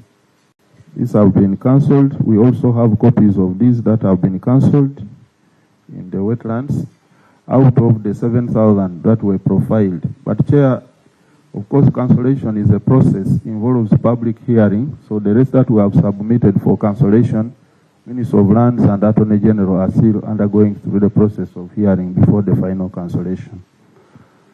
We have challenges that are affecting our operations. As already earlier on highlighted, Chair, the low staffing both at the center and in the local governments is a very big problem. In local government, you find that most of the districts have only 2 staff under natural resources, and this impacts very greatly. Chair, we are working on the issue of ensuring that we operationalize the local environment committees, of which the members of parliament are part and a parcel. We are working on the guidelines, and we hope when we finalize, this will help us because this is a very important committee at the local government level. We have the problem of delayed implementation of the Gazette due to limited financing, which the minister had already talked about. Of course, limited budget is one of our biggest issues, Honorable Chair. And then, of course, also the delayed operationalization of the Environmental Protection Force under Section 25 of the National Environment Act. Very few of them are being trained, but the number is still very small. We need substantial numbers to manage these fragile ecosystems. We have limited economically viable alternative uses of wetlands, and the slow uptake of other livelihood options to lessen the burden in wetlands. Chair, you realize that even in those areas where we have provided alternative livelihoods, still people get back into the systems. And this is a very big challenge. Uncoordinated planning, which has already been highlighted earlier in the meeting, Chair, you mentioned this. It is also affecting our interventions, but I hope we shall be getting out of that problem. So we made some recommendations. Honorable Chair, the Ministry will continue to restore the degraded wetlands across the country, and according to the consultancy studies that were conducted under the Green Climate Fund project, the cost of restoring an acre of a degraded wetland is estimated at 5 million shillings, between 5 and 21 million shillings. And the Ministry plans to restore 3,000 square kilometers, which is 741,000 acres of wetlands out of the 11,300.305.1, which translates into those acres. And Honorable Chair, for us to do this over the next 10 years, we need a very, very substantial budget as a Minister of Water to undertake this exercise. It's about 3 trillion at the lower limit. This will greatly sustain the restoration efforts by the Ministry to meet the NDP4 target of increasing our wetland coverage to 10.2 by 2030. So we have a very ambitious target which we must meet, but our limitation is that. But Honorable Chair, we are not requesting for these resources for nothing. You realize that the restored wetlands will provide benefit, especially in terms of water filtration, carbon sequestration, carbon financing, which is now one of the biggest business that government is getting into, irrigation, flood control, and habitats for biodiversity, including tourism. It is a very, very big contribution. And it is estimated that the contribution of wetlands and environment resources per year to our national income is about $1 billion per year to our national income. So when we lose them, this is the amount of money we are losing as a country. Honorable Chair, the Ministry will continue to demarcate wetland boundaries across the country, and the estimated remaining area which has not been demarcated is 315.5 kilometers of the wetland boundaries. And over the next 10 years, we are planning to demarcate 71,294 in our National Development Plan. And to do this, we need concrete pillars, and the cost of demarcating only 1 kilometer of a wetland is estimated at 4.5 million shillings. Therefore, for us to demarcate the 71,294 kilometers of wetland boundary over the next 10 years, Honorable Chair, we shall require 320 billion Uganda shillings. The Ministry will continue to implement wetland management planning, which is one of our main mandates, especially under now the gazetted wetlands. We need to cover 12,500 square kilometers of wetlands with management plans. These management plans are done at the community level, the district level, to encourage effective management of this. And the development of a management plan, which covers an area of about 5 kilometers, it's estimated at a cost of 30 million shillings. And this, therefore, for us to demarcate, to do these management plans across the country, would require about 75 billion. Chair, we are trying to operationalize the Wetland Gazette, and the effective 4th December 2023, as earlier said, all wetlands in Uganda were gazetted, and these wetlands are now in 3 categories, as indicated in the Gazette. The first category, these are the fully protected category, which therefore require establishment of wetland protected areas, similar to wildlife parks and reserves. These are huge systems where we do not expect any kind of invasion. This is where we are trying to remove people even at no notice. The second category are the partially protected category, which includes wetlands where we can have regulated access, and the use will be available to the public for a while under the management plans. The third category, community management wetlands. These are very common. There's very small systems that traverse the countryside, as you will see in the gazettes, and we are saying that these ones, we can support the communities to utilize them under proper wetland management planning and advice. The ministry requires funds to operationalize the instrument to effectively regulate sustainable use of wetlands through establishment of wetland ecosystem-based management structures. Lastly, Chair, under the actions of the ministry, we are in the final stages of formulating the wetland bill, and therefore we shall request the committee to support this process of enactment of the proposed Wetland Act to be presented to ease conservation like it is for other resources like forests, water, and wildlife. The proposed law aims to strengthen control, access, and use of wetlands and plug the current gaps, inconsistencies, conflicting legal and institutional mandates by strengthening the management capacity for wetland resources in view of the emerging demands of the country. Honorable Chair, you did request us to make a specific presentation for Ruera, and we prepared a summary of Ruera, which is here. And in Ruera, you take note of the size of the area and the span, the location, the geographical location of Ruera as a specific wetland, arising out of the concerns the committee raised last time in the meeting. The Ruera stretches 11 kilometers along Kampala-Masaka Highway that connects Uganda to southwestern international borders to Katuna. The administrative boundaries of Ruera are in the central Uganda and traverses districts in Pigi, Nkozi sub-county, and Kalungu district, Bukulula sub-county, and Lukaya town council. The system has hydrological reach and forms the terminal stages of the greatest Katonga River system as it drains directly into Lake Victoria. This hydrological positioning of this system is it accounts for an expensive scale and massive sand mine deposit accumulation. The reason why there is sand there is because the system has been running for long, so there is a lot of continuous deposition of sand as the water flows. So it is also formally gazetted, and the gazette number is indicated there for Ruera.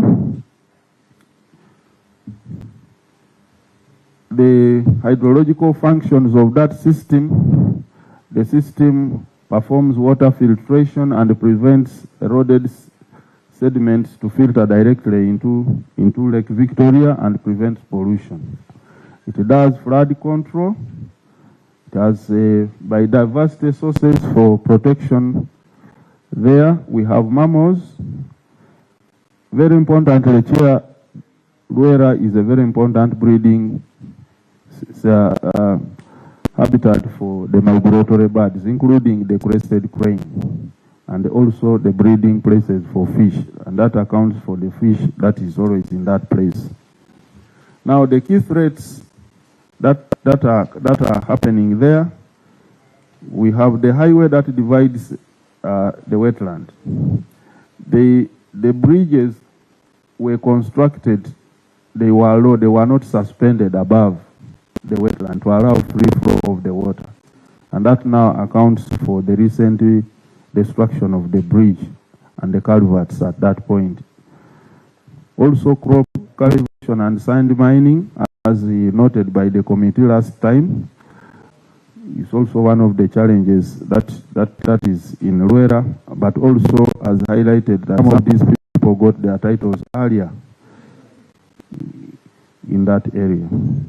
Lake Victoria pollution and siltation is one of the dangers arising out of sand mining and the growing of crops in that area. I think we have also expansion of traditional settlements at the other area, the landing sites that are coming up. Is also a threat, and then of course habitat loss and biodiversity chair, which we experience. We have attached the entire coverage of this Luera. It has a total of 12,595.3 hectares, which is about 7%. Out of this, 971.4 hectares, which accounts for 7%. Is under some degradation. So what interventions have we done so far there in Luera? Following the presidential directive and the ban on the issuance and the renewal of permits, there is no permit and the certificate that has been issued for sand mining in Luera since September 2021.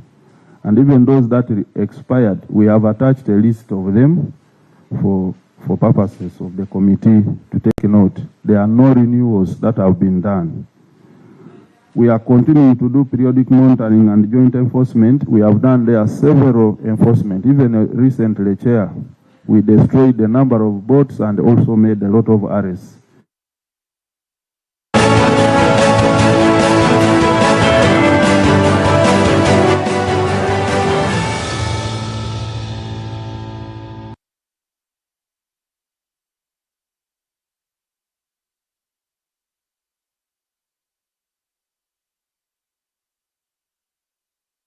Billions are invested, promises are made, projects are launched. But what happens after the ribbon is cut? Are public fans delivering results? Are communities seeing the impact? Every Sunday, NBS Television follows the money, audits the promises, and examines the projects shaping Uganda with facts, evidence, and voices from the ground. Fixing Uganda. Auditing progress, demanding accountability. Every Sunday, only on NBS Television.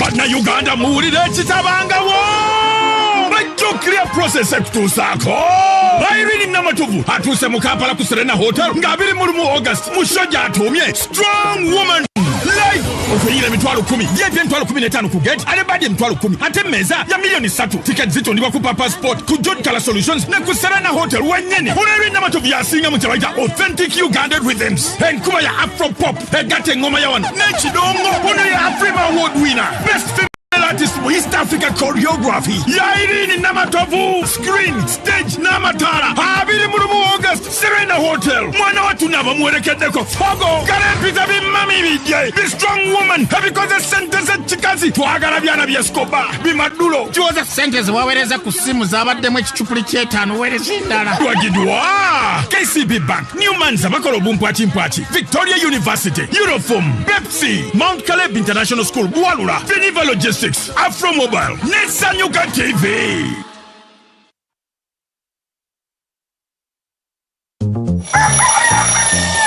MTN voice bundle.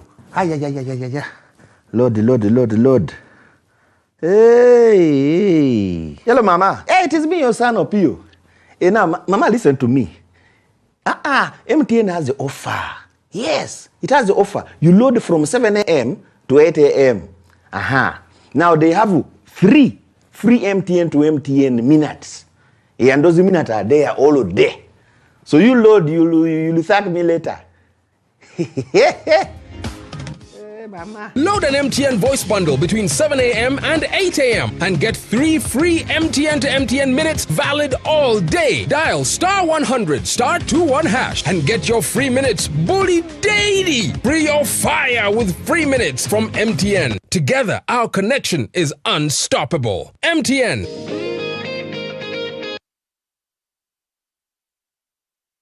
Remember the songs that made you sing. The moments that made you dance. The voice that captured a generation. Now, Grace Nachimera is back on stage. Join us for the Power of Grace Live Concert, a spectacular evening celebrating the music, the memories, the journey, and the incredible voice that has inspired audiences for years. Friday, 11th September 2026 at Kampala Serena Hotel. Early bird tickets 130,000 shillings, ordinary 150,000 shillings, and tables 3 million shillings. The Power of Grace concert is sponsored by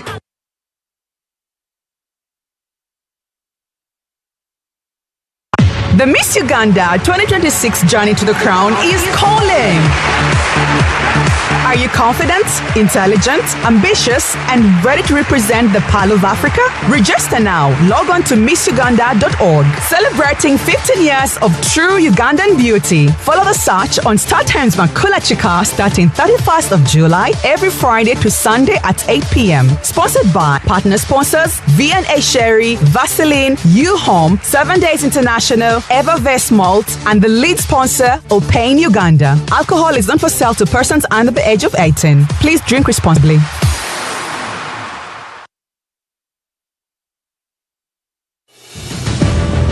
Every story begins in silence. In a village, along a street, in the heart of a dreamer no one notices. Yet stories hold the remarkable power to inspire, transform, and shape the future. The Uganda Film Festival, UFF, is back under the theme Transformation, the Power of Local Stories, to boldly celebrate creativity and talent that transforms our nation. Starting 21st to 28th August, enjoy the latest Ugandan films in cinemas and select screening venues and vote for your favorite films. Don't miss out on the transformational film workshops designed to inspire growth and creativity. Join us on 28th August to recognize, celebrate, and honor excellence in the film industry at the glamorous UFF Awards ceremony. For more information, call our toll-free number 0800 222 777, powered by the Uganda Communications Commission.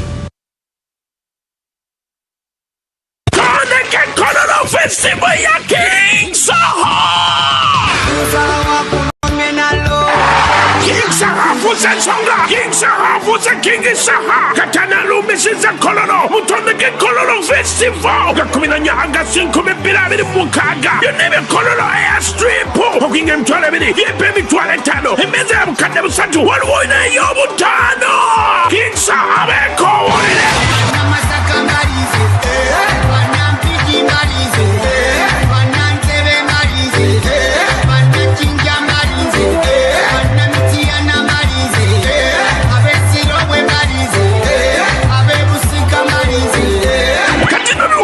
Sanyuka TV, NBS TV, NBS Music, Uganda Tunes, Capital FM Uganda, the Big Farmer!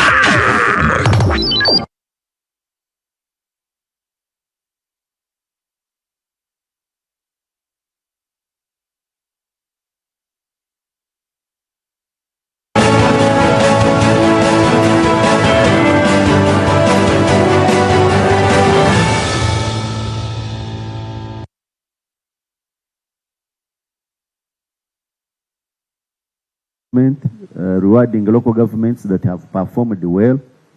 We do regular inspections and audits of industries.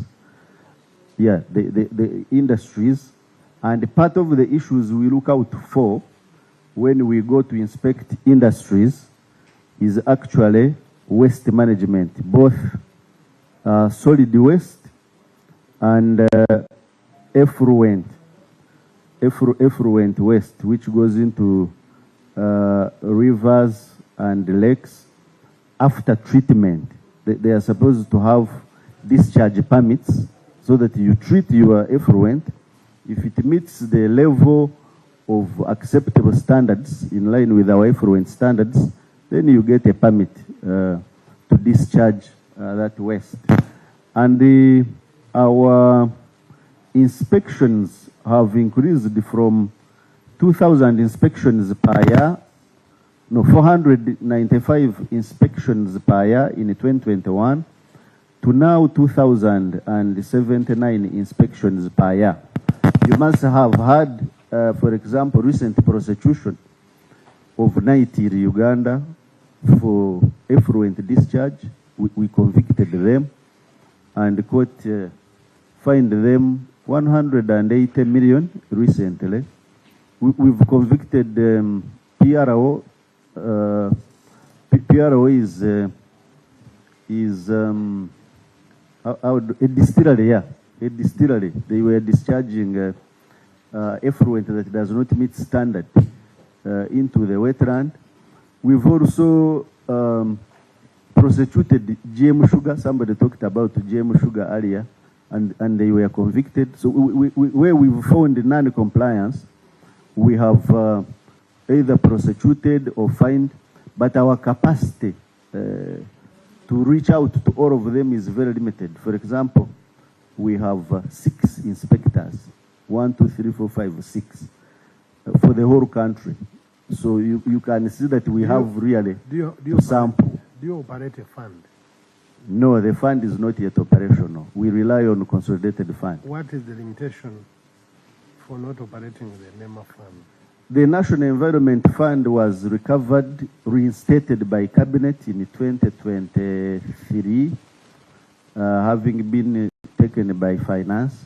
And since the recovery, we have been putting in place instruments to operationalize it. How many years? 2023? Since 2023. Now? 2 years ago. 2 years ago. So what have you been putting in place? We've been putting in place instruments to operationalize the fund, but also collecting money in the fund. As I speak, we've collected about 15 billion into the fund. I need to check, but we haven't withdrawn any coin because we await the instruments to operationalize. Because there is a regulation. In my view, Mr. E.D., you have, you know, when you look at this law and how you're supposed to collect money into the fund, Kampala alone can generate you money that can run a ministry, because all the fines are supposed to go into the fund. And if you actually penalize the environmental offenders in Kampala alone, you don't need to come here to beg anyone for money. You have an excess of it. Now, what I don't understand, when you talk about reinstating it, when was this act amended, NEMA Act? Because in one of the clauses, they refer to that the fund should continue. So at what point was it suspended? At what point? Because in this act, they say, you don't say stop. The act actually says it should continue to operate, and then gives you the breakdown of how it should be operated. Now, looking at the illegal petrol stations alone in Kampala and the fines you would generate, but I want to tell you that this fine is going to someone's pocket. If they were going into your fund, you would not come here to beg anyone. And you see, even when you get jittery on some of our comments, we have no choice but to tell you, discomfort and the permanent excuse that we don't have human resources, we don't have money, when the money, the law has enabled you to collect the money, and you pass the offenders who would give you this money, because the amount you mentioned from the penalties around here, if you did that to the offenders of the environment, you would even rent the government money. So I don't know why. What is your limitation in that? 3 years. You're saying in 3 years, what are you doing with it? Why has it taken so long? I was still explaining, Chair, that yes, the fund was established in 1995 under the Act, and it was running until I think around 2019. I need to confirm. Around 2019, then the Minister of Finance decided to suspend all funds en masse, whether established by law or otherwise. So now the war to reinstate it started, and the Cabinet only gave us green light around 2023, and immediately we started collecting money. The fines, I've told you, just in 2 years alone, we've collected 15 billion or something like that. So it is true, I entirely agree with you that there is potential to collect money in this fund, but the Attorney General advised that we have to first gazette these fines, and he's working on an instrument to do that. They have already finished the drafting. It is pending before Minister of Finance for a no objection, and then we shall be, the Attorney General has actually already drafted the NEF instrument, or National Environment Fund instrument, and it's only awaiting an objection from Minister of Finance. We gazette and then we roll. So we entirely agree that this is one of the actual expected sources of financing for environment. Thank you, thank you. Honorable Chair. Now it is open, honorable colleagues. We are open. Yes, we can start. Thank you. Thank you, Honorable Minister. And the team. Allow me to hand over. I am on the floor. Thank you, Chair. The first one is about the understaffing. I don't think so. We have decentralization. I think we should stop the notion where the officer is not under NEMA, so we have no staff. I do agree with you that we have understaffing in the local governments, because you'll find a natural resources officer with 1 or 2 environment officers. There I agree. Therefore, instead of concentrating on the so-called inspectors, to me the 6 can be enough. Yes, because every district or authority in this country, perhaps we can save for the cities. But for the rest, they are under districts, all municipalities. We only need a relationship and how NEMA works with the districts. Therefore, this would take us to making sure, and I think very soon we shall be having the issue of filling gaps in many of the districts, because I saw it with the concern of the Ministry of Local Governments, and by the end of, before the end of this month, all local governments would have submitted their recruitment needs. Chair, why I am sticking to that is because even when we do the funding, we do ignore the issue of local governments, and yet the local governments are placed strategically. They can do the monitoring, they can do the inspection in the area, because after all, many of our rural local governments, they have few industries. That is it. Very few. They have the wetlands, and they can easily monitor. So to that notion, now, number 2, Chair, is about alternative livelihoods. We are going to run around that because now we have population pressure. Chair, we need to agree. How it was 20 years ago, it cannot be today. Whereas we are here to legislate, we are here to protect. We need to get flexible. Environment is to be protected. True. Where are we going to put man? We need to agree on the minimum standards on the issue of where the flexibility has to be. I'll give you an example. When you have been presenting, you showed the activities that degrade wetlands. We saw livestock, cattle keeping livestock. I want to relate it to the area where, Chair, you come from. Majorly, grazing was done in the wetlands. That's why a colleague here wanted to ask, to what extent does livestock degrade wetlands? Because we need to provide supervision and we need to help this country. We need to regulate, true, but you cannot regulate by, we shall not afford it by running battles with the population. we need to agree and set standards, and we need to hear that one. Now, alternative livelihoods. You are sending away people from wetlands, which is very good because you are doing it lawfully. But have we thought in your plans that you want to present to us, when you are sending away people from a wetland, what took them to that wetland? A source of livelihoods. Very good. Now, if it is, and they are digging directly, they are farming directly in the wetland, how have we helped them to understand? Because this one will help them to understand that the wetland is good for us. We need to see in your programs and planning, if we want people to get out of a wetland, so that they do the farming activities from the prescribed meters. Is it 50 or 100 meters from a wetland?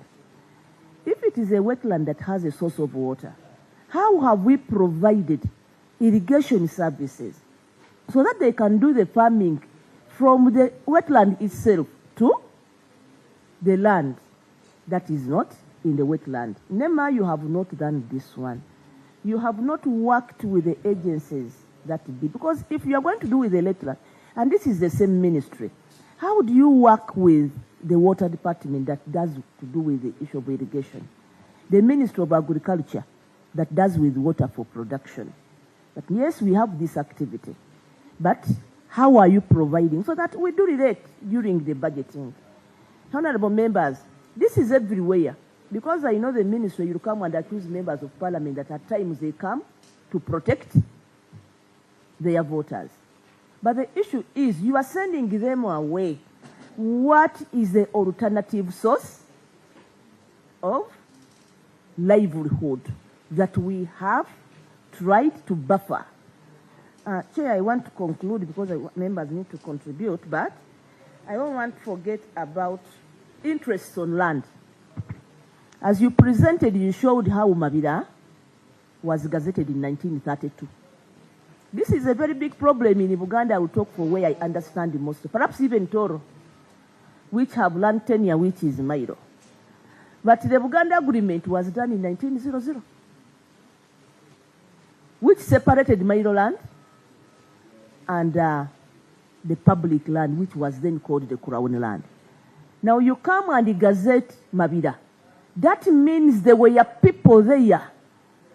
And people who owned the land titles were few. People lived on interest on land. Because when we sit in the boardroom here and talk, we shall not take into account the interests of the people and the natives who have been affected. This thing is not only happening, honorable members, in Mabira, on the 8 Central Forest Reserves.